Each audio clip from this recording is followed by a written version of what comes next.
শুভেচ্ছা সহ আমন্ত্রণ প্রত্যেককে নিটল টাটা এটিএন সংলাপে আপনাদের সাথে আছি আমি আমিনুল মজলিস।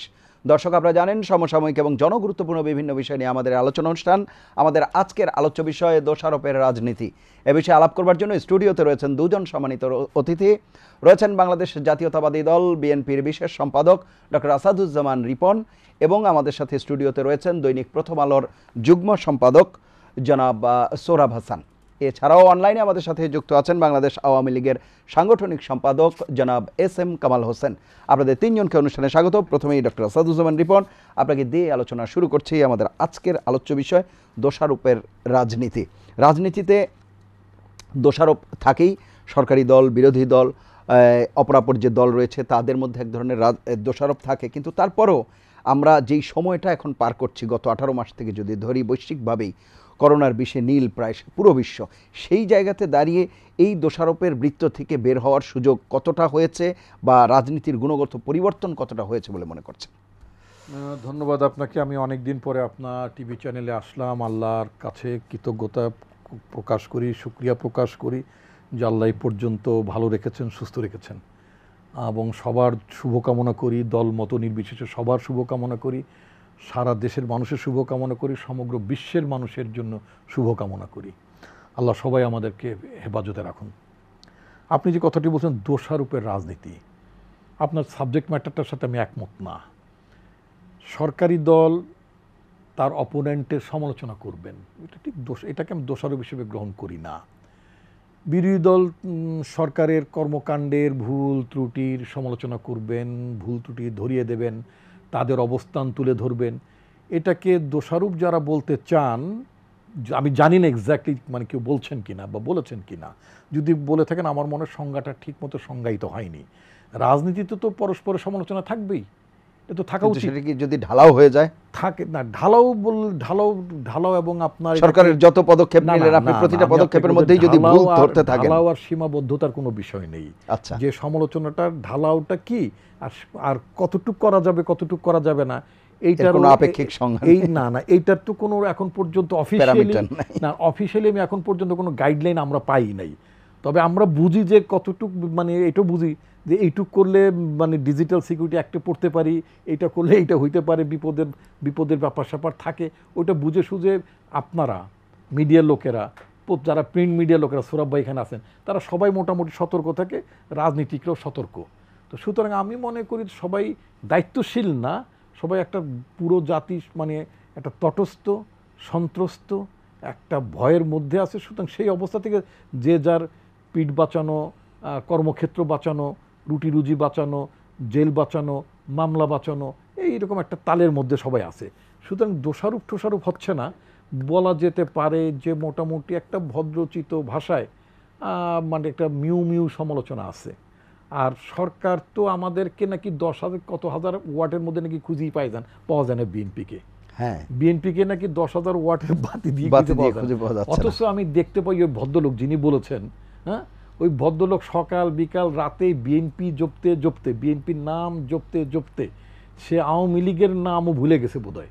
হ্যাঁ, খালি ড্রেসটা মানে পরে আওয়ামী লীগের কোড ড্রেস পরে, কিন্তু সে আওয়ামী লীগের নাম বুঝে সারাদিন ইয়ানফসি করতে খালি বলে বিএনপি। তো যাই হোক, তা আমি যেটা বলতে চাই যে এটা আসলে দোষারোপের রাজনীতি না। রাজনীতির সমালোচনা থাকবে, ভুলভ্রান্তি ধরিয়ে দেওয়ার ব্যাপার থাকবে। আর এখন তো দেশে রাজনীতিই নেই, আপনার দোষারোপটা কোথায় দেখছেন? একটা হচ্ছে স্বাস্থ্যবিধির কারণেই আপনার মানে সভা সমাবেশ করা যায় না, করা উচিতও না, সেটাও ঠিক, কারণ দেশের পরিস্থিতি কিন্তু ভালো না। হাসপাতালে জায়গা নাই, আইসিইউতে জায়গা নাই, খুবই ভয়াবহ পরিস্থিতি।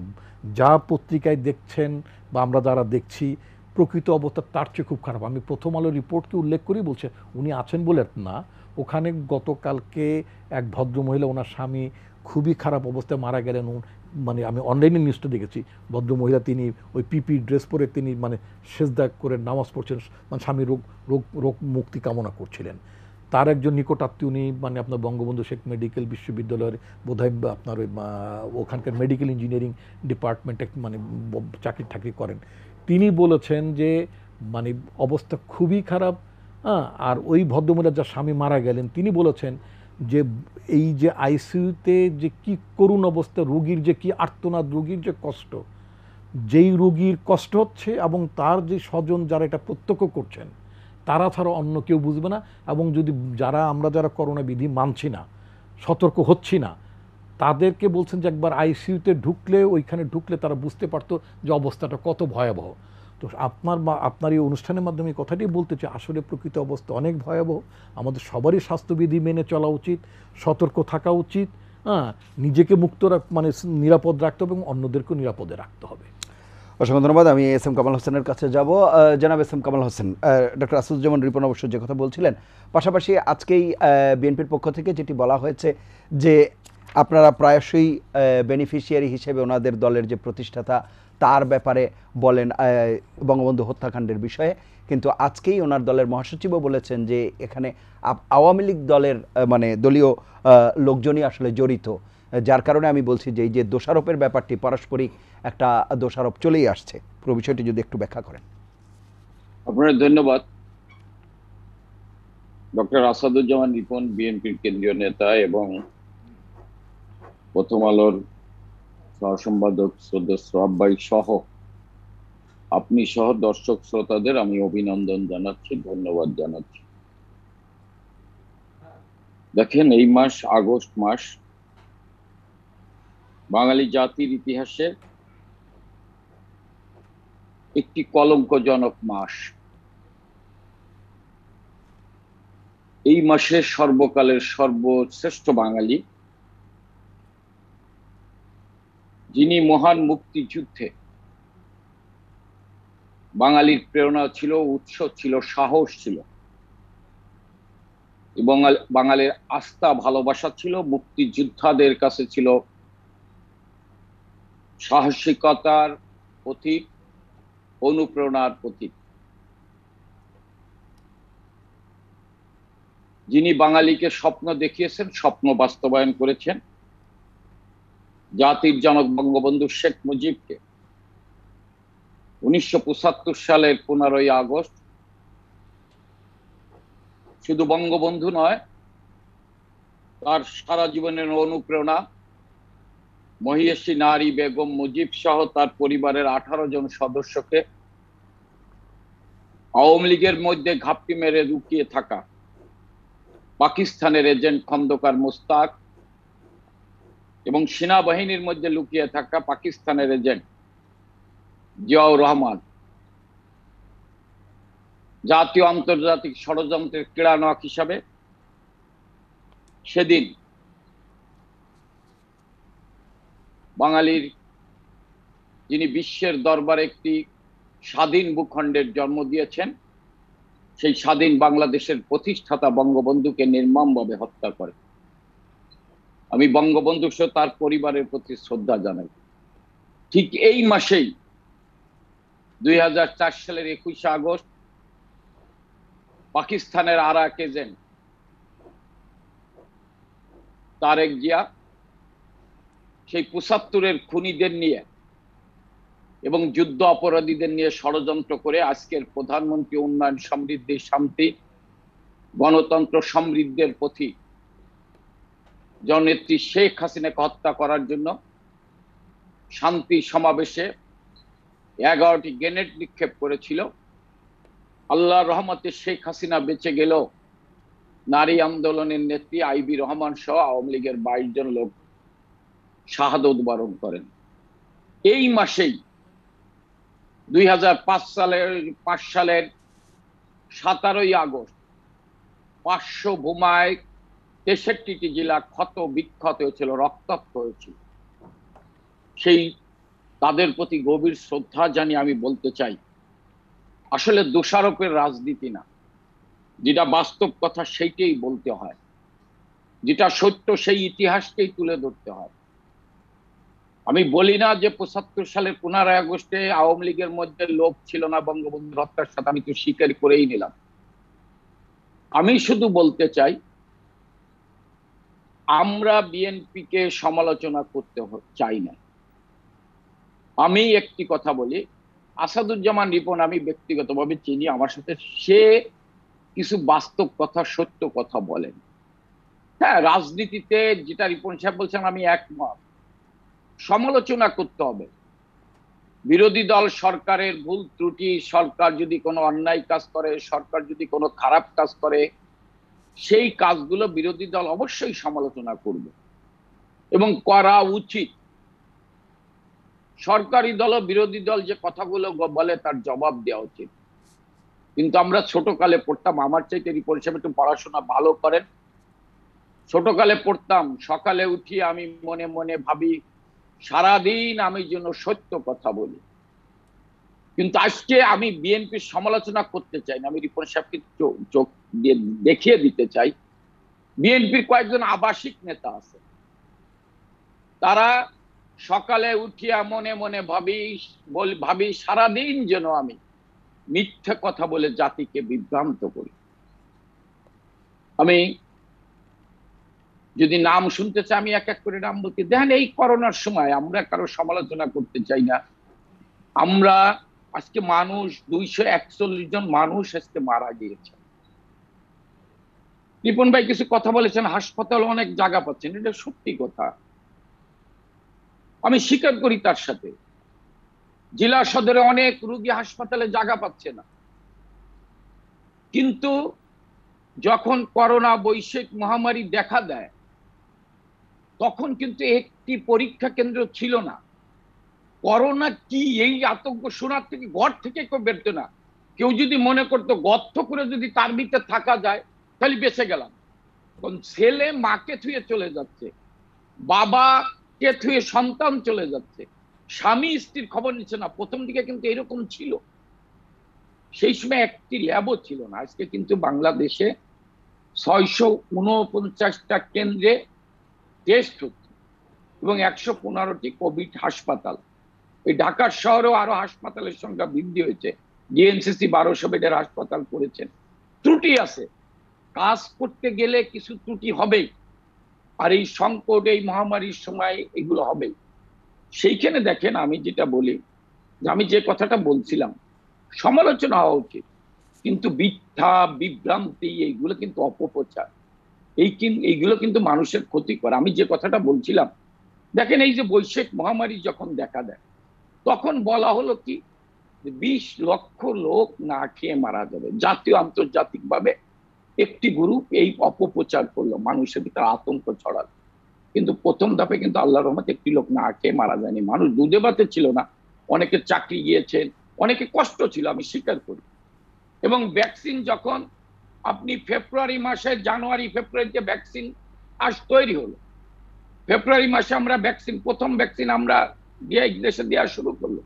সেই ভ্যাকসিনের আগে কি বললো দেখেন, আজকে ভ্যাকসিনের আগে বললো রিপন ভাইদের আবাসিক নেতা, আপনাদের মিডিয়া তো আছে, আমি মিথ্যে কথা বলছি না, বলেন এই ভ্যাকসিন ভারত থেকে এসেছেন, এই ভ্যাকসিন খারাপ ভ্যাকসিন, এই ভ্যাকসিন নিলে গরিব মানুষ মারা যাবে, গরিব মানুষকে মারার জন্য এই ভ্যাকসিন আনা হয়েছে। এবং ওনাদের মুখপাত্র, আমি তাকে খুব শ্রদ্ধা করি, আমি মনে করি উনি একজন সুধী মানুষ, উনিও বললেন যে এই ভ্যাকসিন বড় লোকদের জন্য আনা হয়েছে। এবং বিএনপির ঘরানার একজন বুদ্ধিজীবী, মুক্তিযোদ্ধা, আমিও তাকে ব্যক্তিগতভাবে শ্রদ্ধা করি, উনি বললেন এটা মুরগির ভ্যাকসিন। এবং দেখেন তারাই কিন্তু পরবর্তীতে ভ্যাকসিন নিল। এই যে মিথ্যা অপপ্রচার করা, আর রিপন ভাই যেটা করলো যে মানে নিয়ন্ত্রিত, আজকে বাংলাদেশে 30টা টেলিভিশন ওয়ান ইয়ারে 30টা টেলিভিশনে যে তির্যক ভাষায় কথা বলে, 1 লক্ষ লোকের সমাবেশ করে ওই ভাষায় কথা বলতে কেউ পারে না, জমায়েত করতে পারে না। এত কথা বলার স্বাধীনতা আছে। এখন কেউ যদি বলেন ফেসবুকে স্ট্যাটাস ওয়ান ইয়ারে বলেন যে অমুক জায়গায় একজন মসজিদে ঢুকে কোরআন শরীফ পুড়িয়ে দিয়েছে, হিন্দু লোকের নাম বলেন, তো এইটা তো অপপ্রচার, এইটা তো দেশের ক্ষতি। আপনি সরকারের বিরুদ্ধে সমালোচনা করেন, তির্যক ভাষায় সমালোচনা করেন না। এই টেলিভিশনে সবাই তির্যক ভাষায় সমালোচনা করে, কারো বিরুদ্ধে কোনো ব্যবস্থা নেওয়া হয় না, কারণ সরকার সংবাদপত্রের মাধ্যমে সবার কথা শুনতে চায়, আমাদের ত্রুটি কোথায়, সরকারের ত্রুটি কোথায় এটা জানতে চায়, যার ফলে সরকার এতগুলো মিডিয়াকে অনুমোদন দিয়েছেন। এবং আজকে টক শোতে আজকে কথা বলছেন সরকারের বিরুদ্ধে তির্যক ভাষা। তাই আমি মনে করি যে আমরা সকালের থেকে রিপন ভাই যাকে ইঙ্গিত করেছেন, যারা আমাদের দলের সাধারণ সম্পাদকের কথাই বলেছেন, কিন্তু সকাল উঠে তো বিএনপির মহাসচিব, বিএনপির মুখপাত্র শুরু করেন সরকার ব্যর্থ, শুরু করেন সরকার কিছু করতেছে না, শুরু করেন পদত্যাগ করতে হবে। রিপন ভাই যদি কয় আওয়ামী লীগ ব্যর্থ, তাহলে আমার বলতে হবে আওয়ামী লীগ ব্যর্থ না, আওয়ামী লীগ এই দিক দিয়ে সাফল্য অর্জন করেছেন, কিন্তু আপনারা ব্যর্থ। তখন তো আমার রিপন ভাই তো বিএনপি নেতা, রিপন ভাই তো ব্যক্তি রিপন ভাই না। তা আমার তো কথা কইতে হবে তখন বিএনপি নেতার বিরুদ্ধে, বিএনপির বিরুদ্ধে। বিএনপি কি কি কাজ করছেন আপনি যখন আমার দোষ ত্রুটি তুলে ধরবেন এবং মিথ্যা বিভ্রান্ত তথ্য দেবেন জাতির কাছে, তখন তো আমি সেটা চেষ্টা করবো সেটা জাতির কাছে পরিষ্কার করার জন্য। অসংখ্য ধন্যবাদ এস এম কামাল হোসেন। আমি আবার আসবো আপনার কাছে। জনাব সোহরাব হোসেন, আপনি শুনছিলেন কামাল ভাই এবং রিপন ভাই দুইজনে তার দলের এবং কামাল ভাই সরকারের অবস্থান ব্যাখ্যা করলেন। আসলে এখানে দোষারোপের রাজনীতির দুটো প্রেক্ষাপট। একটা হচ্ছে বর্তমান অবস্থা, এখানে কতটা গণতান্ত্রিক পরিবেশ আছে, কতটা সরকার করোনা মোকাবেলায় সফল হয়েছে বা ব্যর্থ হয়েছে, এটি একটি আলোচনা। আরেকটি হচ্ছে 1975 সালে বঙ্গবন্ধুকে যে হত্যা করা হয় তার সাথে কে জড়িত ছিল, আওয়ামী লীগের কতিপয় নেতা, না জিয়াউর রহমান, না কর্নেল তাহের, না অন্য কেউ। তখন কিন্তু দল হিসেবে বিএনপি ছিল না, বিএনপি প্রতিষ্ঠিত হয়নি। যে বিষয়টা হচ্ছে যে তখন আওয়ামী লীগে যারা ছিলেন তাদের অনেকে কিন্তু এখন বিএনপি করেন। সুতরাং তখন যারা আওয়ামী লীগ যদি দায়ী থাকেন, যেটা মির্জা বিএনপির মহাসচিব বললেন, তাহলে কিন্তু তাদের এই প্রশ্নটি আসা দরকার যে তারা যদি আওয়ামী লীগার হয়ে বা তখন যারা আওয়ামী লীগ করেছিলেন 75-এর 15ই আগস্ট পর্যন্ত, তারা যদি এই বঙ্গবন্ধু হত্যার সাথে জড়িত থাকে, তাদের বিএনপিতে ঠাঁই দেয়া কতটা সমীচীন হয়েছে, এই প্রশ্নটি আসবে। দ্বিতীয়ত হচ্ছে যে 75-এর 15ই আগস্টের পর দীর্ঘদিন কিন্তু আওয়ামী লীগ ক্ষমতার বাইরে ছিল। তখন কি তারা এখন যে ভাষায় জিয়াউর রহমানকে অভিযুক্ত করেন সেই ভাষায় করতেন? আওয়ামী লীগ সেই ভাষায় আওয়ামী লীগের সেই ভাষায় কি করতেন না। যে যদি এমন হতো যে 75-এর 15ই আগস্টের পর বঙ্গবন্ধু হত্যা, এবং এটি তো দেশি বিদেশি গবেষক, গণমাধ্যম, রাজনৈতিক বিশ্লেষক অনেক কিছু জানে, এবং লরেন্স যে কথাটি বলা হয় যে অ্যান্থনি মাস্কারনহান্সের যে বিশ্লেষণ বা সাক্ষাৎকার, এসবই কিন্তু এই যে রাজনৈতিক বিএনপির নেতারা যা বলেন, আওয়ামী লীগের নেতারা বলেন, তাদের উৎস কিন্তু এটুকুই, বাংলাদেশ একটি রক্তাক্ত দলিল। এটি নিয়ে খুব আর হচ্ছে যে বঙ্গবন্ধু হত্যা মামলার যে বিবরণ, আদালতের বিবরণ, যে অভিযোগপত্র, আদালতের সওয়াল জবাব, এসব থেকে আমরা যে তথ্য পেয়েছি, তাতে এইবার আমি মনে করি যে একটি তথ্য অনুসন্ধান কমিশন হওয়া উচিত, যাতে সত্য বেরিয়ে আসবে। কারণ আমরা কিন্তু এও দেখি যে তখন জিয়াউর রহমান যতটা সক্রিয় ছিলেন তার চেয়ে বেশি সক্রিয় ছিলেন কর্নেল তাহের, এবং কর্নেল তাহেরের সঙ্গে কিন্তু 15ই আগস্ট বঙ্গবন্ধুকে যারা হত্যা করছে তাদের বৈঠক হয়েছে, তিনি বঙ্গভবনে গেছেন, তিনি রেডিও অফিসে আসছেন, এবং তার একটা লক্ষ্য ছিল যে ক্ষমতা দখল করা, এবং সেনাবাহিনীর মধ্যে তার সমর্থক ছিল। পরবর্তীকালে বিপ্লবী সৈনিক সংস্থার মাধ্যমে 7ই নভেম্বর যে ঘটনা ঘটানো হলো, এখন 7ই নভেম্বর তার আগে ভারতীয় হাইকমিশনারকে অপহরণ করা, তার ভাই, আচ্ছা যাই হোক, সেটি পরে, সেটি কিন্তু পরে।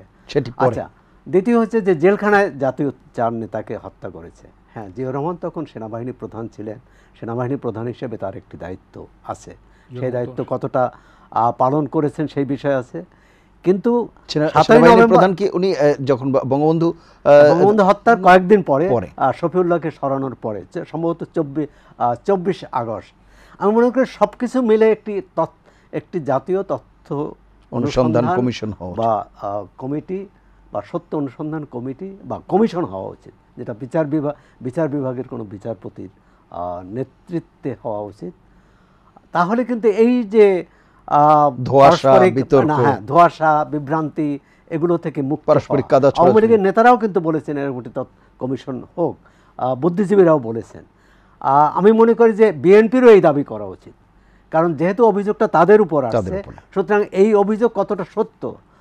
আর দ্বিতীয় হচ্ছে যে অন্য এবং ইতিহাসে যা ঘটনা ঘটছে সেটা কিন্তু কেউ উল্টে দিতে পারবে না। হ্যাঁ, এখন আজকের রাজনৈতিক সুবিধার জন্য যদি আমি কাউকে অভিযুক্ত করি বা কাউকে রেহাই দেই, আর তাহলে কিন্তু সত্য বেরিয়ে আসবে না। যেমন 15ই আগস্টের কথা বললাম, যে তখন কর্নেল তাহের যতটা তৎপর ছিলেন, তার দল যতটা তৎপর ছিল, এর অর্থ না যে তারাই বঙ্গবন্ধুকে হত্যা করেছে, কিন্তু হত্যার যে বেনিফিশিয়ারি যে কথাটা বলা হয়, যে এই সুবিধাটা কিন্তু প্রথম নিতে চেয়েছিলেন কর্নেল তাহের, এবং জিয়াউর রহমানকে যে অন্তরীণ অবস্থা থেকে বের করে আনা, সেটাও কিন্তু কর্নেল তাহেরের উদ্যোগে। মানে 7ই নভেম্বরের কথা আপনি বলছেন। 7ই নভেম্বরে পরবর্তীকালে যেটা হয়েছে, তাহের থাকবে না জিয়াউর রহমান থাকবে, তাহের থাকলে জিয়াউর রহমান থাকে না, জিয়াউর রহমান থাকলে তাহের থাকে না। এটি ক্ষমতার কি বলে, ক্ষমতার লড়াইয়ে তাহের হেরে গেছেন, জিয়াউর রহমান জয়ী হয়েছেন অন্তত ওই সময়। পরবর্তীকালে 15ই আগস্ট যে ঘটনাটি দুঃখজনক এবং বেদনাদায়ক, যে ঘটনাটি 15ই আগস্ট যে সেনাবাহিনীর মধ্যে যে এই যে ক্ষমতার লিপ্সা শুরু হলো, সেটি কিন্তু 1981 সাল পর্যন্ত জিয়াউর রহমানের হত্যাকাণ্ড পর্যন্ত চলল। এই যে 5.5 বছরের যে সেনাবাহিনীর ভিতরে অভ্যুত্থান, পাল্টা অভ্যুত্থান, এরও অনুসন্ধান হওয়া উচিত, সত্য বের হওয়া উচিত, কারা জড়িত ছিল, কার কী ভূমিকা ছিল। আমি মনে করি যে জনগণকে এত বছর পর, 45 বছর পর জনগণকে সত্য জানানো উচিত। জনগণের সত্য জানার অধিকার আছে। সেক্ষেত্রে আজকের রাজনৈতিক সুবিধা, আজকের রাজনৈতিক অসুবিধা, এটি বিবেচনা না করে 75-এ কার কী ভূমিকা ছিল সেটি বের করা উচিত। তখন আওয়ামী লীগ, এবং একটি ব্যাপার তো এটা স্বীকার করতে হবে, তখন আওয়ামী লীগের কাছ থেকে জনগণের মানে পুরো দেশবাসীর যে প্রত্যাশা ছিল, আওয়ামী লীগ কিন্তু বঙ্গবন্ধু হত্যার পর সেই ভূমিকা রাখতে পারেনি, সেই প্রতিবাদ করতে পারেনি, এটি স্বীকার করতে হবে। আবার বিএনপির কেন 75-এর 15ই আগস্টে যারা হত্যাকাণ্ড, যারা 75 আগস্ট ঘটিয়েছে, 15ই আগস্ট ঘটিয়েছে, তাদের দায় কেন বিএনপি নেবে? কারণ বিএনপি তো প্রতিষ্ঠা হয়েছে অনেক পরে, এবং তারা বলে যে তাদের দলের নেতা জিয়াউর রহমান এর সাথে জড়িত না, কিন্তু হত্যাকারীদের প্রশ্রয় দেওয়া বা হত্যাকারীদের সুবিধা দেওয়া, এটি তাদের ভুল পদক্ষেপ বলেই মনে করি।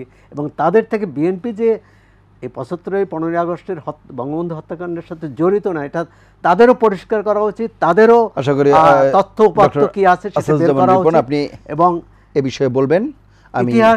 ইতিহাস কিন্তু কাউকে ক্ষমা করে না। জি, ডক্টর আসাদুজ্জামান রিপন, আপনি শুনছিলেন দুজনের আলোচনায়। আমি শুনছিলাম। তো কামাল হোসেন সাহেব উনি যেই কথাটা বলছেন, এটা ওনারা রুটিন মাফিক বলেন, এটা ওনাদের বলতে হয়। জিয়াউর রহমানের বিরুদ্ধে ওনাদের এটা বলতে হয়, যেটা সৌরভ ভাই যেটা বলেন, এই কথাটা তারা দীর্ঘদিন বলেন না, এটা নতুন করে তাদের বলতে হচ্ছে এখন। আমি কামাল সাহেবকে স্মরণ করিয়ে দিতে চাই, মাত্র কয়েকদিন আগে আওয়ামী লীগ সভানেত্রী শেখ হাসিনা যখন আওয়ামী লীগ নেতাদের উদ্দেশ্যে বললেন, তাদের বুক কাঁপলো না, তারা কি করে জাতির জনককে হত্যা করলো বা ইত্যাদি।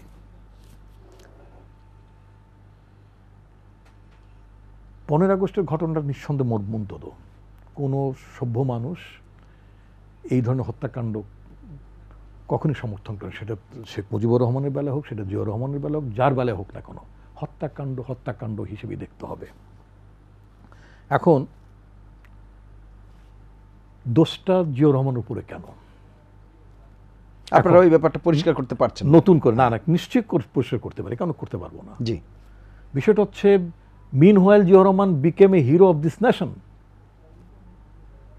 বাংলাদেশে যে রাজনীতি চলছে, সেই রাজনীতি, জিয়াউর রহমানের সৃষ্ট যে রাজনৈতিক দল বাংলাদেশ জাতীয়তাবাদী দল, সেই জাতীয়তাবাদী দল হচ্ছে আওয়ামী লীগের রাজনীতির জন্য চ্যালেঞ্জ। আওয়ামী লীগের রাজনীতির যে ভাবমূর্তির, সেটারও প্রধান প্রতিবন্ধক জিয়াউর রহমান। জিয়াউর রহমানকে আওয়ামী লীগকে প্রতিনিয়ত সকাল থেকে ঘুমানো পর্যন্ত, প্রতিটি নির্বাচন আগে, সেটা মধ্যরাতে করুক আর না করুক বা করতে বাধ্য হয় যে কারণে, সেটার কারণও জিয়াউর রহমান। জিয়াউর রহমানকে অ্যাভয়েড করা আওয়ামী লীগের পক্ষে কখনই সম্ভব না। জিয়াউর রহমানের স্বল্পকালীন শাসন ব্যবস্থা, শাসনের সময়টা এমনভাবে জনগণের মনে প্রথিত। জিয়াউর রহমান বাংলাদেশের যে পরিবর্তনটা এনেছেন, যে পরিবর্তনের সূচনাটা করেছেন, যে সূচনাটার এখন বেনিফিশিয়ারি বাংলাদেশ। এখন আমরা বাংলাদেশ আজকে যে যত বিলিয়ন ডলার রেমিটেন্সের কথা বলি, যেই মানে আপনার মানে সঞ্চয়ের কথা বলি, আজকে যে আপনার বেসরকারি খাতের উন্মেষ, বিকাশ, হোয়াট এভার যে যা কিছু বলি না কেন, এটা সূত্রপাত এটা জিয়াউর রহমান হাত ধরে। আচ্ছা, তো সুতরাং আজকে যদি জিয়াউর রহমানের দলটি যদি এটা যদি হোসেন মোহাম্মদ এরশাদের মতো একটা দল হইতো, অথবা এটা যদি কর্নেল তাহেরের যেটা উনি বলেন তার মতো একটা ছোটোখাটো দল হইতো, অর্থাৎ জিয়াউর রহমান যদি আলোচনার মধ্যে যদি আদৌ না থাকার মতন একটা ব্যক্তি হতেন, বা তার যদি অনুসারী ফলোয়ার্স না থাকতো, তার দল বারবার যদি নির্বাচনে না জিততো, তার দলের ছাত্র সংগঠনের সভাপতি হিসেবে আমার সময় 80-র দশকে এরশাদের আমলে যে ক্যাম্পাস কাঁপানো দল সারা বাংলাদেশে এই যে জিয়াউর রহমানের রাজনীতিতে বিস্তৃত হয়ে গেল, ডাকসু থেকে শুরু করে রাকসু থেকে শুরু করে জাকসু থেকে শুরু করে সমস্ত জায়গাগুলোতে এরশাদের আমলে, সামরিক শাসন আমলে একের পর এক যে আমরা জিততে থাকলাম, এই যে বিস্তৃতি, এই যে জনগণের মধ্যে জিয়াউর রহমানের রাজনীতিকে গ্রহণ করা, সুতরাং সেই রাজনীতিকে তো রাজনীতিতে মোকাবেলা করা যাচ্ছে না। সুতরাং এই যে কামাল সাহেব যে অভিযোগটা নিয়ে আসছেন, এই অভিযোগটা তাদের করতে হচ্ছে। আচ্ছা, এখন কথা হলো, আমি সুরাব্বের ভাষায় কথা বলতে চাই, এটা আমি আমার ফেসবুক স্ট্যাটাসের মধ্যে লিখলাম। ৭৫ সালের 15 আগস্টে শেখ মুজিবুর রহমানের শাহাদত বরণের পরে খন্দকার মুস্তাক অলমোস্ট অনেক বছর বেঁচে ছিলেন। তো এবং উনি আগামসি লেনের যে বাসাটিতে থাকতেন, সেইটা কোনো আপনার মানে কোনো সুরক্ষিত কোনো বাসা না, একটা ছোটোখাটো বাসা, এবং বাসার যে আপনার যে জানালা, সে জানালার সাইজও খুব ছোট, কাঠের ফ্রেম, মানে আপনার লোহার সিক। ওই আওয়ামী লীগের যে সমস্ত শার্দুলরা, সিংহ শার্দুলরা এখন যে সমস্ত হুঙ্কার এবং এত কিছু শোনেন, এই সিংহ শার্দুল তো দূরের কথা, আওয়ামী লীগের কোনো মুরগির বাচ্চাও খন্দকার মুস্তাক বেঁচে থাকা অবস্থা ওই বাড়ির দিকে একটা বরুর বিচি, আমাদের দেশে বরুই বলে, বরুই চিনেন কিনা? জি।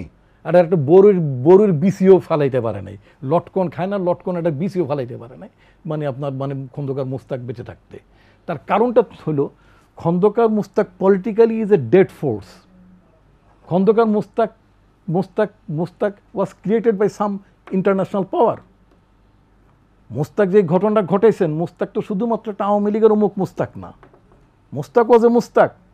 তার ক্যাবিনেট, তার প্রোফাইল তো ছোটোখাটো প্রোফাইল ছিল না।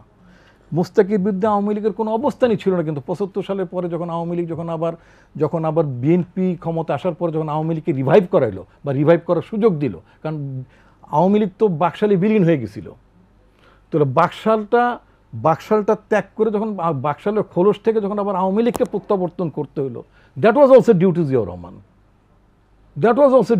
রহমান। এবং ওই বাকশাল রাজনীতিটা যে এত খারাপ ছিল, যার জন্য আওয়ামী লীগ ইহো জিন্দিগিতে মানে এত বছর পর্যন্ত আর বাকশাল নামটা মুখে নেয় না, বাকশালে ফিরতে পারলো না। যদি এতই ভালো হতো, এতই যদি স্বপ্নের ব্যাপার থাকতো বাকশাল, তাহলে তো দলের নাম বাংলাদেশ কৃষক শ্রমিক আওয়ামী লীগ নাম দিয়ে ভোটে যাওয়া যেতে পারতো। তাহলে তার বলতে হতো না মাফি মাংতে হয়, আমি যা ভুল হয়েছে ভুলের কথা বলতে হইতো না, নাকি? আচ্ছা রিপন ভাই, বেশ কিছু প্রসঙ্গ এসেছে, শুনে আসি। আচ্ছা, একটা ফোন নিব প্লিজ, একটা ফোন নিয়ে আমি পরে উত্তর, আমার তাহলে খেটা থাকবে না। আচ্ছা, আপনি নেন, অসুবিধা নেই, কিন্তু আমাকে এটা বলতে দেন। এখন আমার কথা হচ্ছে যে ইট ইজ জিয়াস পলিটিক্স, এটা জিয়াউর রহমানের রাজনীতি এত ডিপ রুটেড। আজকে সেটার কারণে তাদেরকে মধ্যরাতে নির্বাচন করতে হয়, তাদেরকে গত 18 সালে যে নির্বাচনটা করতে হয়েছে ওই কারণেই, এবং আমি বলে দিচ্ছি 24 সালেও তাদেরকে জনগণ এবং ভোটারবিহীন নির্বাচন করতে হবে ওই কারণে।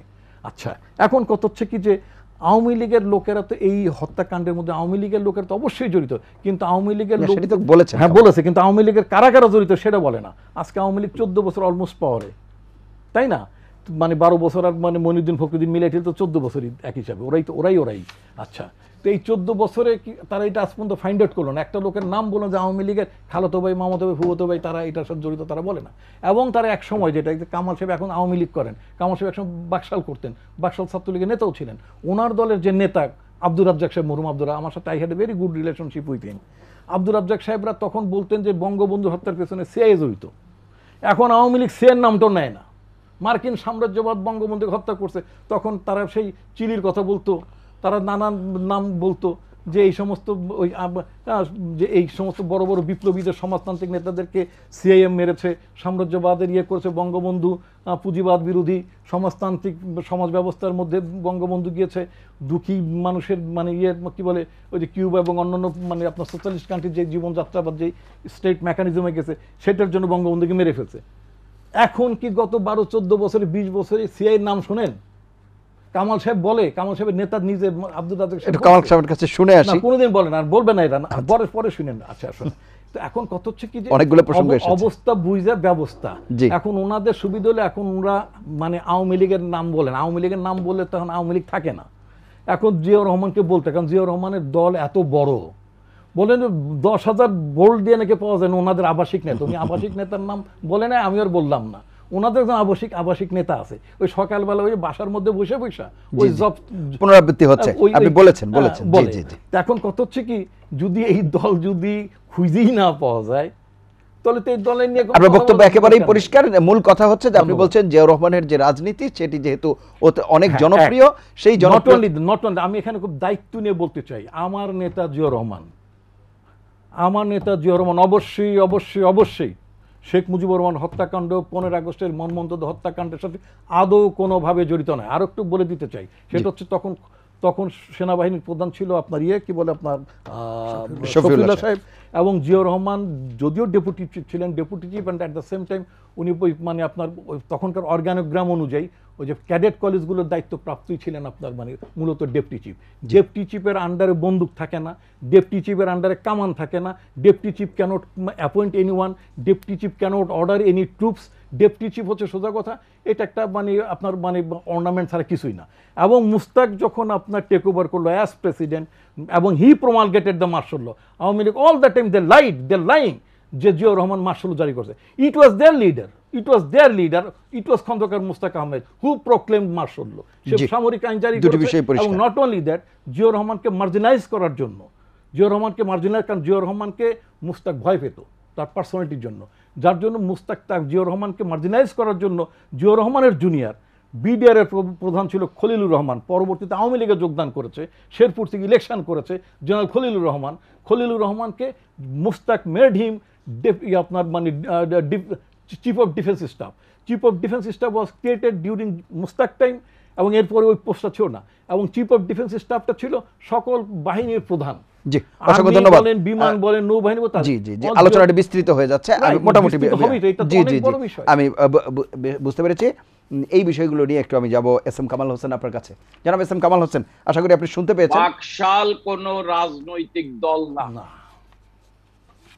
উনি একসময় বিপ্লবী ছাত্র ইউনিয়ন করতো, তো নিঃসন্দেহে স্বাধীনতার সময় বলতেন 2 কুকুরের লড়াই না, ওটা আমরা বলতাম। শেষ করতে দেন রিপন ভাই, আপনি তারপর উত্তর দিয়ে নেন।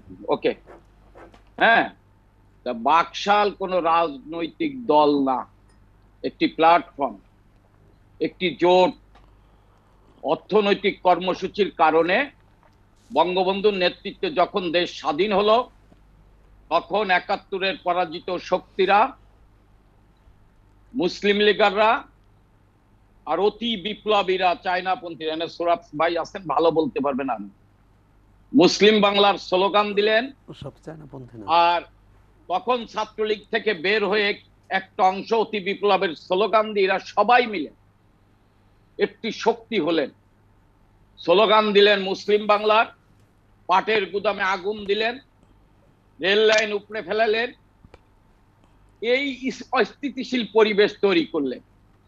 এবং সেদিনকে যারা মুক্তিযুদ্ধের বিরোধিতা করেছিল, সেই মার্কিন সাম্রাজ্যবাদ সেদিন বিদ্রুপ করে বললেন কৃত্রিম খাদ্য সংকট করার মধ্যে দিয়ে সেদিন বললেন তলাবিহীন ঝুড়ির বাংলাদেশ।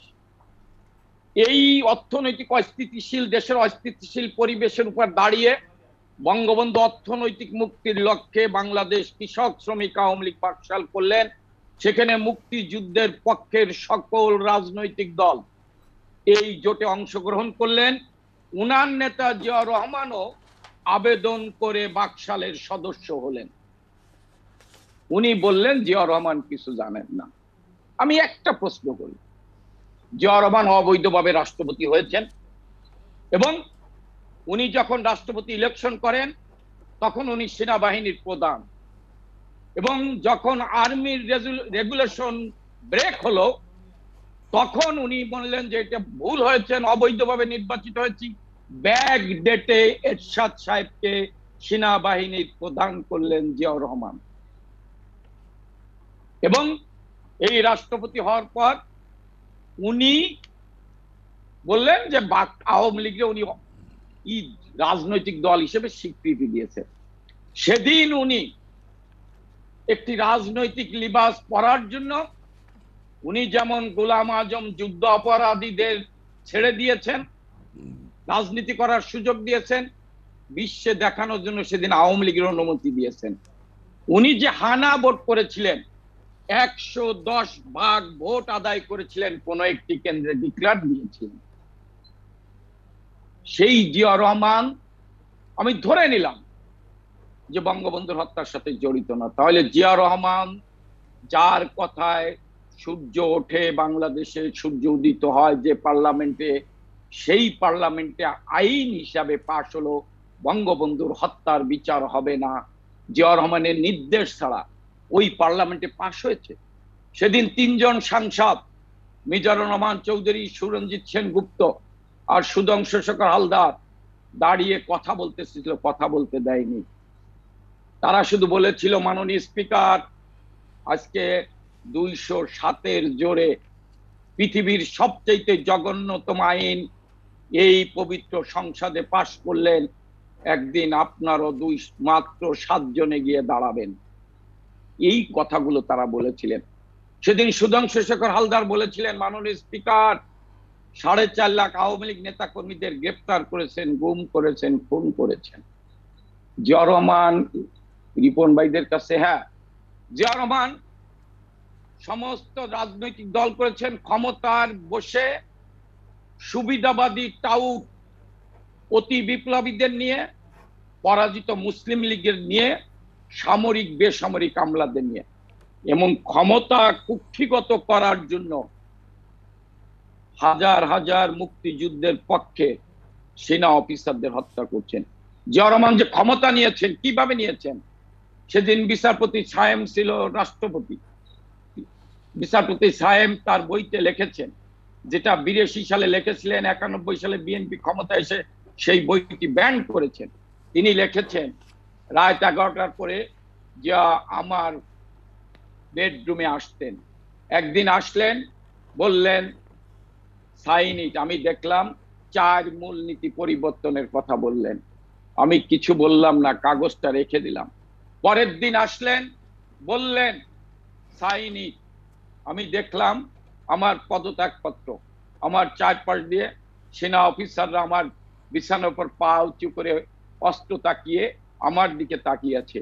জিয়া রহমান কোমর থেকে পিস্তলটা বের করে আর লাঠি হাতে বললেন সাইন ইট। আমি জীবন বাঁচানোর লক্ষ্যে সাইন করলাম। এই তো জিয়া রহমান। হ্যাঁ, বঙ্গবন্ধুর সময় দেশ স্বাধীন হওয়ার পর সেদিন জাসদের নেতৃত্বে লক্ষ লক্ষ লোক হইত, কারণ যারা মুক্তিযুদ্ধের সময় স্বাধীনতার বিরোধিতা করেছেন, কত পার্সেন্ট এই দেশে 20 থেকে 30% লোক মুক্তিযুদ্ধের সময় 70-এর নির্বাচনে ভোট কেন্দ্রে যায়নি। সেই শক্তি, সেই স্বাধীনতা বিরোধী শক্তিরা আর কিছু অতি বিপ্লবী ডানপন্থী বামপন্থীরা মিলে সেদিন একটি জাসদের নেতৃত্ব ঐক্যবদ্ধ হয়েছিল। আর জিয়া রহমান আসার পর সেই শক্তি আবার ঐক্যবদ্ধ হয়েছেন। আজকে বিএনপি নাই, এরশাদ নাই, সেই শক্তির প্রতিনিধিত্ব করেন মুক্তিযুদ্ধ বিরোধী সাম্প্রদায়িক শক্তি, অতি বিপ্লবীদের প্রতিনিধিত্ব করেছেন জিয়াউর রহমান। এবং উনি যেটা বললেন, জিয়া রহমান আজকে বাংলাদেশে যে অস্থিতিশীল পরিবেশ, আজকে বাংলাদেশে যে রাজনীতির দুর্বৃত্তায়ন, আজকে বাংলাদেশে যে রাজনীতিতে সুবিধাবাদী টাউট তৈরি হয়েছে, এর জন্য দায়ী জিয়া রহমান। কারণ উনি বলেছেন, I will make politics difficult for politician, money is no problem. এই যে অবৈধ টাকার উত্থান, এইটা করেছেন জিয়া রহমান। আমি শেষ করছি। আজকে দেখেন, বঙ্গবন্ধু দেশ স্বাধীন হওয়ার পর মদ জুয়া হাউজে নিষিদ্ধ করেছিলেন। আজকে জিয়া রহমান বিসমিল্লাহির রহমানির রহিম বলে মদ জুয়া হাউজি চালু করেছিলেন এবং সেটা অব্যাহত ছিলেন। জি, অসংখ্য ধন্যবাদ। আমি আমি যেটা বলতে চাই, যাচ্ছি জনাব সোহরাব হাসান। আমি জানি না বিরতি দিতে হতে পারে, কিন্তু তার আগে আপনার বক্তব্যটা একটু শুনে যাব। কামাল ভাই বলা হয়েছে, কামাল ভাই জি, জি, বলতেছে জি। এখনো জি, না, উনি বলছেন তো এখনো সম্ভবত ওনার সংযোগটি সমস্যা হচ্ছে, আপনি বলে যান। না। এখন এ তো ঠিক, একজন আওয়ামী লীগের নেতা, একজন বিএনপির নেতা, এবং তার নিজ নিজ দলকে এবং দলের নেতাকে সমর্থন করবেন, তার পক্ষে বলবেন। কিন্তু আমাদের রাজনৈতিক আলোচনার সমস্যাটা হলো, যদি আমি নিজের যে দুর্বলতা সেটি যদি ঢাকার জন্য অন্যের দোষটাকেই বড় করে দেখি, তখন হচ্ছে সত্য বেরিয়ে আসবে না। আওয়ামী লীগের কি কোনো ভুল নেই? ৭২ থেকে ৭৫ বা ৭৫ থেকে এখন পর্যন্ত বিএনপির কি কোনো ভুল নেই? বিএনপি প্রতিষ্ঠিত হয়েছে সম্ভবত ৭৮ সালে, ৭৮ সাল থেকে এখন পর্যন্ত। তাহলে যার যার আমলে যে অঘটনগুলো ঘটেছে, যে অনাকাঙ্ক্ষিত ঘটনা ঘটেছে, না, যে অর্থনৈতিক অনাচার ঘটেছে, অর্থনৈতিক দুর্বৃত্তায়ন হয়েছে, এবং সব আমলেই। কামাল ভাই বললেন যে আজকের যে রাজনৈতিক এই যে দুর্বৃত্তায়ন বা রাজনৈতিক যে কি বলে সুষ্ঠু রাজনীতি চর্চা না হওয়ার পিছনে জিয়াউর রহমান যে বলছিলেন যে I will make politics for the politician. কিন্তু আর জিয়াউর রহমান তো এখন ক্ষমতায় নেই, জিয়াউর রহমানের দল বিএনপিও নেই, আওয়ামী লীগ এক নাগারে 12 বছর ক্ষমতায়। তাহলে ওই রাজনীতির ওই দুষ্ট খত থেকে কেন আওয়ামী লীগ বেরিয়ে আসতে পারল না? একইভাবে জিয়াউর রহমান, এও তো ঠিক যে জিয়াউর রহমান যে ক্ষমতায় যে প্রক্রিয়ায় এসেছেন সেটি গণতান্ত্রিক প্রক্রিয়া নয়, এবং গণতান্ত্রিক প্রক্রিয়ায় যেটি হয় আমাদের এখানে এবং পাকিস্তান আমলেও সামরিক শাসকরা গণতন্ত্রের একটা লেবাস দেন তার ক্ষমতা দীর্ঘস্থায়ী করার জন্যে। যে বিষয়টি হচ্ছে যে জিয়াউর রহমান তারপরও একটা জনভিত্তি পেয়েছিলেন, সেটি হলো আওয়ামী লীগের বিরোধিতার কারণে, আওয়ামী লীগের দুর্বলতার কারণে। শুধু বিরোধিতা না, আওয়ামী লীগের যে ৭২ থেকে ৭৫-এর যে শাসনকাল, সেটা যে সবসময় ভালো করেছে, সব কিছু ভালো করেছে তা নয়। বঙ্গবন্ধু নিজেই বলেছেন যে তিনি চারদিকে তার চোরের খনি, সবাই সোনার খনি পান, আমি পেয়েছি চোরের খনি। তো এটি নিশ্চয়ই তার দলের, তার আশপাশের লোক যারা, তাদের সম্পর্কেই বলেছে, তার দলের কর্মীদের সম্পর্কে বলেছেন। আওয়ামী লীগ সেই অবস্থা থেকে, অর্থাৎ বঙ্গবন্ধু যে বাংলাদেশের স্বপ্ন দেখেছিলেন, তিনি কর্মীদের যেভাবে তৈরি করতে চেয়েছিলেন, তার অসমাপ্ত আত্মজীবনী এবং কারাগারের রোজনামচায় যে চিত্র আমরা পাই, তার আকাঙ্ক্ষার কথা পাই, আজকের আওয়ামী লীগের নেতাকর্মী অধিকাংশ, আমি সবার কথা বলবো না, সবার নিশ্চয়ই ত্যাগী নেতাকর্মী আছে, কিন্তু এর ব্যতিক্রমতা আছেন। এবং কামাল ভাই আজকে খুব জোরালো কণ্ঠে বললেন যে মার্কিন সাম্রাজ্যবাদ এই বঙ্গবন্ধু হত্যার পিছনে ছিলেন। আওয়ামী লীগের অনেক বড় বড় নেতা কিন্তু সেই মার্কিন সাম্রাজ্যবাদের কথা আর বলেন না। তো সুতরাং যে কথাটি বলতে চাই যে এই যে রাজনৈতিক সুবিধার জন্য যদি আমরা সত্যকে পাশ কাটাতে চাই অথবা অন্যের উপর দোষ চাপাতে চাই, তাহলে কিন্তু আমরা সত্য থেকে বিচ্যুত হব, অনেক দূরে চলে যাব। আমি আসবো আপনার কাছে, সাদুজ্জামান রিপন। অনেক ধন্যবাদ। আমি প্রথমে কতগুলো পয়েন্ট খুব ছোট ছোট করে একবার পয়েন্ট ওয়াইজ আমি কতগুলো আপনার পয়েন্ট উল্লেখ করতে চাই। প্রথমত হচ্ছে জনাব কামাল হোসেন সাহেব, উনি বলেছেন জিয়াউর রহমান বাকশালে যোগদানের জন্য তিনি অ্যাপ্লাই করেছিলেন। তথ্যটি একেবারেই ভুল, অসত্য এবং একেবারে ধারে কাছে কিছু না। আমি at that time deputy chief of স্টাফের তৎকালীন প্রাইভেট সেক্রেটারি যিনি ছিলেন মেজর হাফিজ অতি সম্প্রতি বললে ভুল হবে, বোধহয় ধরুন 6 মাস বা 1 বছর বা 2 বছর আগেই, সেটা ইউটিউবে এখনও ঘুরছে। মেজর হাফিজ সাহেব ক্যাটেগরিক্যালি বলেছেন, as private secretary he received a form from the Baksal office, অর্থাৎ তৎকালীন সরকারি কর্মকর্তাদেরকে বলা হচ্ছিল যে আপনারা সবাই বাকশালে যোগদান করেন। Accordingly one form also sent to deputy chief of army staffs office. তখন মেজর হাফিজ সাহেব, এটা ইউটিউবে আছে স্টিল, মেজর হাফিজ সাহেব বললেন যে এটা, তখন উনি প্রেসিডেন্ট, তখন না, ডেপুটি চিফ অফ স্টাফের অ্যাটেনশন ড্র করলেন যে স্যার বাকশালে যোগদান করার জন্য আপনার নামে একটি ইনভেলাপে একটি আবেদন এসেছে, এটা কি করব? তখন জিয়াউর রহমান বললেন যে এটা ছেড়ে ট্রাশ ক্যানে ফেলে দাও। এইটা ইউটিউবে আছে, গেল একটা উত্তর। দ্বিতীয়ত হচ্ছে অর্থাৎ জিয়াউর রহমান বাকশালে যোগদান করার জন্য আবেদনই করেন না, এইটার উত্তর মেজর হাফিজ বেঁচে আছেন এবং এটি ইউটিউবে উত্তর আছে। দ্বিতীয়ত উনি বলেছেন জিয়াউর রহমান জামাত ইসলামকে রাজনীতি করার সুযোগ দেন। ওনাকে আরেকটু পেছনে যেতে বলবো, সেটা হচ্ছে জিয়াউর রহমান যখন ইলেকশন করেন তখন ইসলামিক ডেমোক্রেটিক লীগ হয়েছিল, নট জামাত ইসলাম। মৌলানা আব্দুর রহিম সাহেবরা ইসলামিক ডেমোক্রেটিক লীগ নামে হারিকেন মার্কায় ইলেকশন করেছিলেন, তো কে সোরাব সাহেবের মনে থাকার কথা। আচ্ছা, তো সুতরাং Ziaur Rahman never allowed Jamaat Islam to do politics in Bangladesh. Okay, number 3, আমি যে ছাত্র সংগঠন করতাম উনি আমাকে একটু খোঁচা দিল, কারণ উনি একসময় বাকশাল ছাত্রলীগ করতেন। বাকশাল ছাত্রলীগ করার কারণ উনি বোধহয় এই জন্য আমাকে একটু পুরনো রাজনীতির খোঁচা দিল। বিপ্লবী ছাত্র আমরা কি বলতাম, কিসের কুকুরের লড়াই ঠড়াই নাকি, এটা আমরা কখনো বলি নাই। আমাদের নেতা জনাব রাশেদ খান মেনন, আমার নেতা জনাব রাশেদ খান মেনন, উনি আপনাদের সরকারের যদি এই বিপ্লবী ছাত্রলীগের ফিলোসফি যদি তাই হয়ে থাকে, এই কথা যদি আমরা বলতাম, তো সেই রাজনীতির প্রবক্তা এবং দর্শক, কারণ প্রদর্শক, তাকে আপনারা আপনাদের সরকারের সমাজ কল্যাণ মন্ত্রী বানিয়েছিলেন এবং বেসামরিক বিমান চলাচল এবং সমাজ কল্যাণ করেছেন। তো সুতরাং এই স্টেটমেন্ট ওয়াজ নট কারেক্ট। আমরা ভেরি মাচ আমাদের নেতা এবং আমাদের দল মুক্তিযুদ্ধের সময় তৎকালীন আমাদের নেতা জনাব আব্দুল মান্নান ভূঁইয়া, তিনি বাংলাদেশে থেকে প্রতিরোধ যুদ্ধ তৈরি করেছিলেন। এই নরসিংদীর আপনার হাতির দিয়ে বলে একটা জায়গা আছে, এই বাংলাদেশে যারা স্থানীয়ভাবে কাদের সিদ্দিকী, আব্দুল মান্নান ভূঁইয়া তারা বাংলাদেশের সশস্ত্র মুক্তিযুদ্ধের জন্য প্রতিরোধ গড়ে তুলেছিলেন তারা। সুতরাং আমাদের দল, তৎকালীন ছাত্র সংগঠন এবং আমাদের নেতারা বাংলাদেশের জন্য, বাংলাদেশের মুক্তি সংগ্রামের জন্য তারা এই দেশের জনগণকে সাথে নিয়ে একটা বড় মাপের মুক্তিযুদ্ধের সূচনা তারা করেছিলেন। গেল এক। দ্বিতীয়ত উনি সেনাবাহিনীর সায়েম সাহেবের উদাহরণ টানলেন। সায়েম সাহেব খুব প্যারা আদমি বান গে উনকা পাস, আমি হিন্দি ভাষায় বললাম, কারণ ওই যে শেখ হাসিনা একবার ওই যে অ্যারেস্ট যখন হলেন তখন বলে খালি আমার আতা হয় যাতা, হিন্দি ভাষা, এখানে যেই পরিমাণ টেলিভিশনে আজকে হিন্দি সিরিয়াল চলে, তো সেই জন্য হিন্দি আমাদের এখন অনেক পরিচিত ভাষা হয়ে গেছে। যাই হোক, যেটা বললাম, সায়েম সাহেবের রাষ্ট্রপতি হিসেবে তার একটা উদাহরণ টানলেন এবং খুব প্রশংসা করলেন। সায়েম সাহেব ক্যান এ চিফ জাস্টিস সংবিধান অনুযায়ী একটা প্রজাতন্ত্রের প্রধান বিচারপতির কি প্রেসিডেন্ট হওয়ার কোনো সুযোগ ছিল না। যখন শেখ মুজিবুর রহমান, আনফর্চুনেটলি শেখ মুজিবুর রহমান যখন অ্যাসাসিনেটেড হলেন, যখন এটা বইতে উল্লেখ করা আছে আপনার কর্নেল আওয়ামী লীগের খুব কাছের লোক ছিলেন, তার বইও আছে, তিনি যখন জিয়াউর রহমানকে জানালেন sir president is killed, president assassinated হয়েছেন, তখন প্রেসিডেন্ট জিয়া তখন বললেন যে well vice president is there, অর্থাৎ তখন সৈয়দ নজরুল ইসলাম এলাই 15 আগস্ট বলে vice president is there, we should follow the book means constitution, আমরা সেনাবাহিনী হিসেবে আমরা সংবিধান অনুসরণ করব, ঠিক আছে।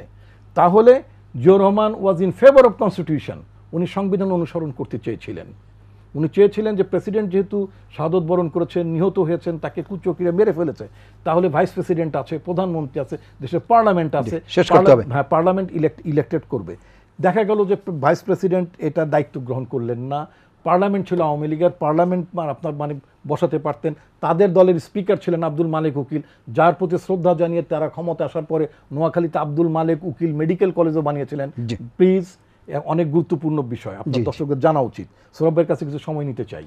আচ্ছা, তো Abdul Malek Ukil at that time speaker, Abdul Malik সংবিধান অনুযায়ী উনি কিন্তু পার্লামেন্টের মিটিং কনভেন করতে পারতেন, উনি সেটা করেন নাই। তারপরে ইট ওয়াজ কি বলে আপনার 7 জিয়াউর রহমানকে অ্যারেস্ট করার পরে ওনার জানা উচিত, ইতিহাস পড়া উচিত, আমি তো সাংবাদিকতাও করি এবং আমি লেখালেখি করি, গবেষণা করি। জিয়াউর রহমান যখন অ্যারেস্টেড হলেন, যখন আপনার কর্নেল তাহের তাকে যখন গৃহবন্দী করলেন, গৃহবন্দী যখন জিয়াউর রহমান হলেন, আমি তাহেরের কথা বলি না, তাহের গৃহবন্দী করেননি, গৃহবন্দী যখন হলেন, তখন at that time some soldiers, Ziaur Rahman যখন বন্দী অবস্থায়, some officers went to chief জাস্টিসের রেসিডেন্স, তারা তাকে সেখানে যে তারা বাংলাদেশের সংবিধান অনুসরণ করার পথকে তারা রুদ্ধ করে দিলেন যখন জিয়াউর রহমান বন্দী ছিলেন। জিয়াউর রহমানের বন্দিদশা অবস্থায় a group of army officers, I don't know actually who led the team, কারণ জিয়াউর রহমান তখন গ্রেপ্তার ছিলেন। ওনার বক্তব্য, ওনাকে আমি আবার সায়েম সাহেবের বই উদাহরণ টানতে বলবো, জিয়াউর রহমান থেকে পিস্তল থাকে, আর জিয়াউর রহমান তো তখন বন্দী, বরং এনটি জিয়াউর রহমান এবং যারা তখন খালেদ মোশাররফরা যখন অভ্যুত্থান করেন, ইট ওয়াজ খালেদ মোশাররফ, তারা ট্রুপস পাঠিয়ে বা খালেদ মোশাররফরা তারা সাইম সাহেবকে প্রলুব্ধ করে, তারা সংবিধান অনুসরণ না করে এবং সংবিধান ভায়োলেট করে তারা বিচার বিভাগ থেকে প্রধান বিচারপতিকে তার প্রেসিডেন্ট বানিয়ে দিলেন, অর্থাৎ ভাইস প্রেসিডেন্ট সংবিধান অনুযায়ী প্রেসিডেন্ট হতে পারতেন, সে পদরুদ্ধ করে দিলেন। প্রধানমন্ত্রী মানে ব্যবস্থা করতে পারতেন, মানে সংবিধান অনুসরণ করে স্পিকারের পদকে তারা রুদ্ধ করেন। ইট ওয়াজ আওয়ামী লীগার্স, তারা কিন্তু কোনো অ্যাটেম্প নেয় নাই, তখন তারা কোনো আমার একেবারেই আচ্ছা এখন শেষ করতে হচ্ছে। জনাব এস এম কামাল হোসেন পরবর্তীতে সময় পাবেন না। এই জাসদ জি জি পুরা 72 সাল থেকে পুরা শেখ মুজিবুর রহমান শাসন ব্যবস্থায় জাসদ এটি বলেছেন, তারা ডিস্টেবিলাইজ করেছে। শেখ মুজিবুর জনাব সোহরাব হাসান সেই কথাটি বলেছেন। শেখ মুজিবুর রহমান যখন ওয়াইসিতে গেলেন ইন্ডিয়াকে না জিজ্ঞেস করে 7 দফা একেবারে পরিষ্কার। আমরা একটু এস এম কামাল হোসেন আপনি বলুন। আমি যেটা বলি, হ্যাঁ উনি যেটা বললেন যে ভাইস প্রেসিডেন্ট হবেন না, ভাইস প্রেসিডেন্ট না হইলে স্পিকার না হইলে কিন্তু বিচারপতি, প্রধান বিচারপতি হয়। বিচারপতির কোনো সুযোগই নেই। আচ্ছা দাঁড়ান, আমি সংবিধানের সুযোগ নাই উনি বলছেন। জি জি উনি রিপন সাহেব, আমি আপনার রিপন সাহেব প্লিজ, আপনি তো জি জি আপনি বলুন। কথার ভিতরে তো কথা বলি না। জি প্রধান বিচারপতি সায়েম সাহেব নিজে তার বইতে লিখেছেন জিয়া রহমান সশরীরে গিয়েছেন, গ্রেফতার তখন। হ্যাঁ জি আমি বললাম তো প্রধান বিচারপতি তার বইতে লিখেছেন জিয়া রহমান সশরীরে গিয়েছেন। জি এখন বিএনপির ক্যারেক্টার হচ্ছে মিথ্যা ইনফরমেশন। আমি বিচিত্রায় দেখেছি জিয়া রহমানের স্টেটমেন্ট, জিয়া রহমান সম্পর্কে লিখেছে বিচিত্রা। জিয়া রহমান তো বিচিত্রাই লিখেছে যে 27 মার্চ ছিল আমাদের জন্য signal, green signal, Zia Rahman নিজে লিখেছে।